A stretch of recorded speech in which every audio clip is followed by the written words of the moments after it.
Tenha, dá para estar posicionado, mas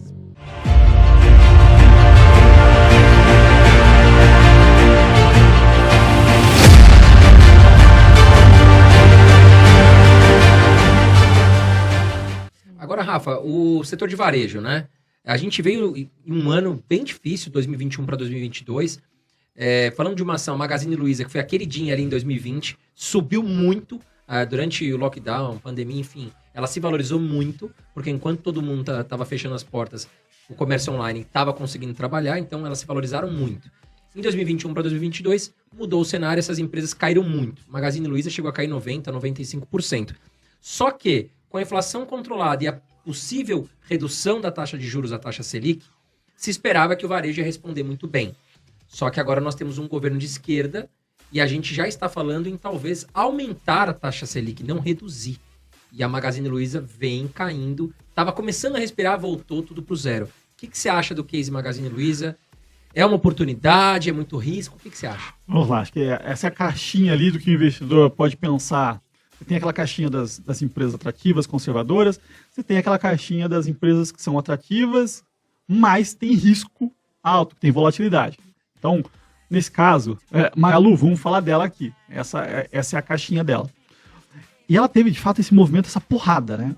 E foram alguns fatores. Um foi a melhora com a pandemia, o crescimento. Outro fator foi a percepção de valuation do mundo. Né? Então, o mundo começou em 2020 a entender que as empresas de crescimento deveriam ser negociadas a múltiplos altíssimos. Né? Então, 100 vezes, a gente via lá fora, 100, 150.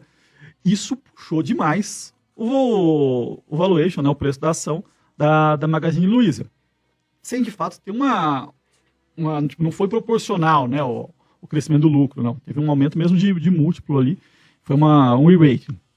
Aí, a virada, né, se deu tanto com o começo do discurso que ia ter aumento de juros nos Estados Unidos, e aí todas as empresas de growth começaram a desmoronar. Você pega até faz uma correlação, você pega as empresas de tech, e-commerce dos Estados Unidos, né, e as nossas de e-commerce, elas começam a despencar no mesmo momento, impulsionadas pela sinalização de aumento de juros, pelos juros futuros lá nos Estados Unidos. Então, esse foi um fator, e o outro fator é, de fato, o resultado delas começaram a piorar. Então, Magazine Luiza ali começou a ter compressão de margens, principalmente por Selic, né, o custo financeiro dessas empresas, né, é altíssimo. Então, começa a impactar muito ali no resultado financeiro. Aí, é o que vai acontecer em 2023. Por quê? A gente tem um problema de confiança. Acho que esses 2 meses, e até a definição, de fato, do que vai acontecer com o Brasil, qual vai ser a direção, vão ser importantes. E isso mexe com confiança. Consumo, muita gente que tem dinheiro, mas no momento onde a confiança cai, ele para de consumir. Ele espera.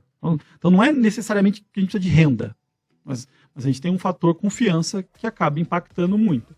Então esse fator, esse direcionamento, vai mostrar para onde o Brasil vai. E aí, entendeu? O Lula foi um cara que ele, de alguma forma, impulsionou o varejo no Brasil. Com linhas de crédito, promovendo linha branca, né? Porque é popular também, né? Mas as pessoas vão trocar de geladeira, vão trocar de fogão, as pessoas adoram isso. E as empresas de varejo conseguem se beneficiar. Então a gente está num momento assim, ó, elas são baratas, o balanço delas estão ok, né? A gente fala, pô, vai quebrar, não é assim, mas está ok. Passa de ano, acho que tem que tomar aquele cuidado, tem que ficar olhando sempre. A nossa Selic, né, parou de subir. E todo o cenário que se tinha vamos começar em breve a falar de queda de Selic. Mas com choque de confiança, com um fiscal explodindo, você pode começar a ter que falar de alta de juros. Os prés explodiram, né? Subiram 2 pontos percentuais aí na última semana, né? Você pegava na máxima. Então, isso é muito. Isso mostra que o risco se levou muito. E nesse momento, é um momento de grande incerteza, né? Porque a gente não sabe de fato o que vai acontecer. Talvez se vier um liberal, colocar um ministro da economia liberal e ancorar isso tudo, a gente pode ver essas empresas andando. Mas é o político que vai guiar, que vai direcionar o que a gente deve ter de cenário. Tá? Então é aquela assim, dá para estar posicionado, mas perto da porta de saída, caso aconteça alguma mudança drástica no nosso cenário macro, cenário político aí. E essa questão que assim, a gente teve aumento da taxa Selic, a previsão é que aumente, até porque a nossa previsão é que a inflação também aumente. E é isso que as pessoas também têm que entender um pouco, né? Essa questão do aumento da taxa de juros, e vai aumentar a inflação, e quem infelizmente mais sofre é a classe mais humilde. Agora, com o aumento da taxa Selic, você acha, Rafa, que está na hora de investir na renda fixa? Vamos lá. Acho que tem que ter renda fixa, pensando em pós-fixado, né? Então, assim, os títulos que são totalmente, que captam Selic diariamente, maravilha. Acho que isso dá para estar posicionado.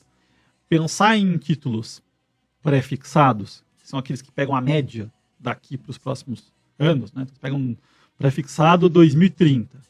Está pagando uma taxa de juros ali, que chegou, semana passada, bateu 15%. Então, o mercado está dizendo que, na média, a taxa vai ser isso nos próximos anos. Parece atrativo, mas se a gente desandar com o nosso fiscal, esse negócio pode explodir. E o valor presente seu derrete. Então, ele pode ter uma volatilidade muito maior do que em ações. Você só deve se lembrar do Joesley Day, né, o famoso Joesley Day. Nesse dia, pegar um Tesouro IPCA 2050 e 55, um longo, ele caiu 30%.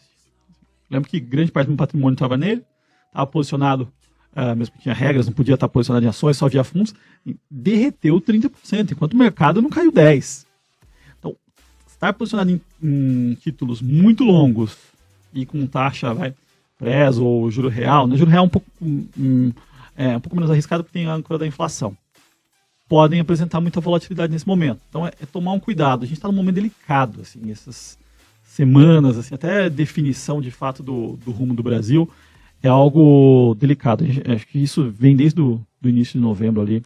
Assim, tem muita incerteza e muita incerteza importante em relação a Brasil, que pode mudar, né? Pode mudar drasticamente o rumo dos investimentos. Então, é estar líquido, bem posicionado ali e atento ao que vai acontecer.